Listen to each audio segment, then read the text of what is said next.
بسم اللہ الرحمن الرحیم۔ ایک دن میرے آقا نبی کریم صلی اللہ علیہ وسلم نے اعلان فرمایا، غزوہ تبوک کے موقع پر میرے آقا نے فرمایا کہ جنگ کی تیاریاں کرنی ہے، جتنا جس کے پاس حصہ ہے وہ ڈالے اس میں۔ جب یہ آواز سیدنا عمر فاروق رضی اللہ تعالیٰ عنہ کے کان میں پڑی تو دل کے اندر خیال آیا کہ آج میں سب سے سبقت دے جاؤں گا، آج اتنا مال سرکار کی بارگاہ کے اندر پیش کروں گا کہ اتنا مال کوئی بھی سرکار کی بارگاہ کے اندر پیش نہیں کر سکے گا۔ گھر تشریف لے جاتے ہیں، سارا مال اکٹھا کرتے ہیں، اس میں آدھا مال اپنے گھر میں چھوڑ آتے ہیں اور آدھا مال نبی کریم صلی اللہ علیہ وسلم کی بارگاہ کے اندر لے کر حاضر ہو جاتے ہیں۔ میرے آقا فرماتے ہیں، عمر کیا لائے ہو؟ عرض کی آقا اپنے گھر کا سارے مال میں سے نصف مال آپ کی بارگاہ کے اندر لے آیا ہوں، قبول فرما لے، اور آدھا مال اپنے گھر میں چھوڑ آیا ہوں۔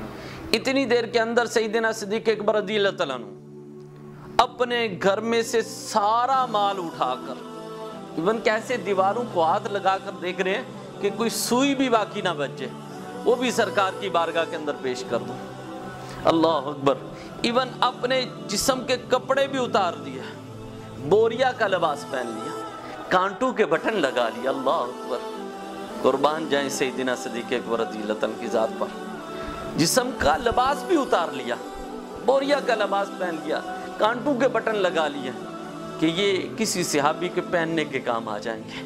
اللہ اکبر۔ پورا سامان اٹھا کر نبی کریم صلی اللہ علیہ وسلم کی بارگاہ کے اندر آقا لے آیا ہوں۔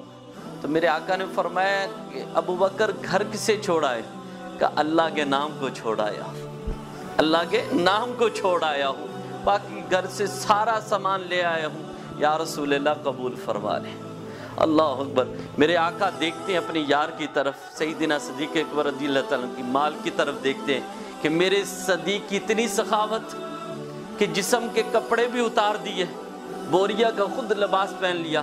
عمر فاروق رضی اللہ تعالیٰ کہتے ہیں کہ مجھے خدا کی قسم ہے میں کبھی بھی ابو بکر سے سبقت نہیں لے کے جا سکتا، کہ میں نے آج دل میں سوچا تھا کہ آج ان سے سبقت لے جاؤں گا، لیکن ابو بکر نے تو اتنا مال پیش کیا ہے، اتنا مال پیش کیا ہے کہ اتنا کسی صحابی نے پیش نہیں کیا۔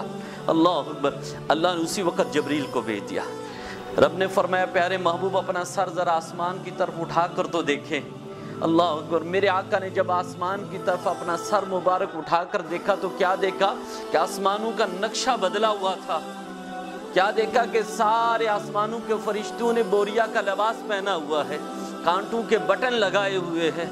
اللہ اکبر۔ میرے آقا نے فرمایا یا اللہ آج کیا معاملہ ہے کہ آسمانوں کا نقشہ بدلا ہوا ہے، آسمانوں کے فرشتوں نے آج بوریا کا لباس پہنا ہوا ہے، کانٹوں کے بٹن لگائے ہوئے ہیں، بات کیا ہے؟ رب نے فرمایا پیارے محبوب آج ہمیں آپ کے یار صدیق کی ادا بڑی پسند آئی ہے، ہم نے فرشتوں کو حکم دیا ہے آج صدیق کی سنت ادا کرتے ہوئے تم بھی بوریا کا لباس پہن لو اور کانٹوں کے بٹن لگا لو۔ اللہ اکبر۔ اللہ کو جس کی ادا پسند آ جائے تو اس وجہ سے اللہ کی بارگاہ کے اندر تم پیش کرتے رہو، پتہ نہیں کون سا لمحہ ہو اللہ کو وہ تمہاری ادا پسند آ جائے تو اللہ تم پر مہربانیاں فرما دے۔ میرے سیدنا صدیق اکبر رضی اللہ تعالیٰ کی سنت ادا کرتے ہوئے فرشتوں نے بھی بوریا کا لباس پہنا۔ اللہ اکبر۔